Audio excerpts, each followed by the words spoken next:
Hi everyone, এখন সময় হলো সকাল 7টা আর আমি আছি কুয়াকাটার সমুদ্র তীরে। আর এখানে আপনারা দেখতে পাচ্ছেন ঢেউয়ের মাত্রা মোটামুটি ভালোই। আর সমুদ্রে অনেকগুলো লঞ্চ জাহাজ এগুলো আছে। তো এগুলো আসলে কিসের অনেকে জিজ্ঞাসা করতে পারেন।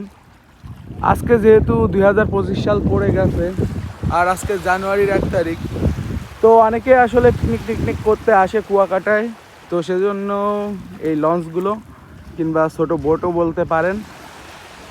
আর এখন সকাল 7টা সামথিং, কিন্তু সূর্য দেখা যাচ্ছে না।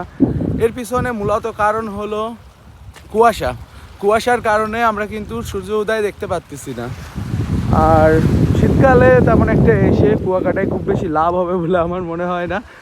বাট শীতের সকালেও কিন্তু সমুদ্রের সাইডে খারাপ লাগে না।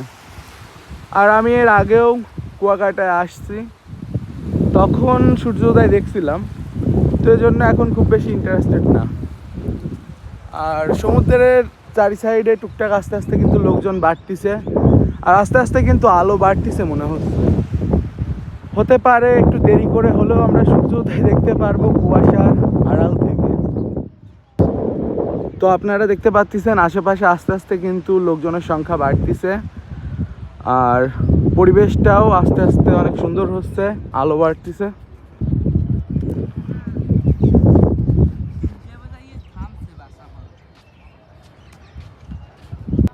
আর অলরেডি কিন্তু খাবারের দোকানপাট সব কিছু চলে আসছে সকালবেলায়।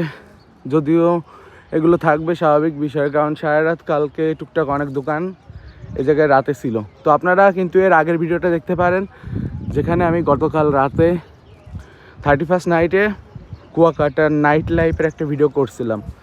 তো এই ভিডিও এই পর্যন্তই, দেখা হবে পরবর্তী ভিডিওতে। Have a nice day, good bye.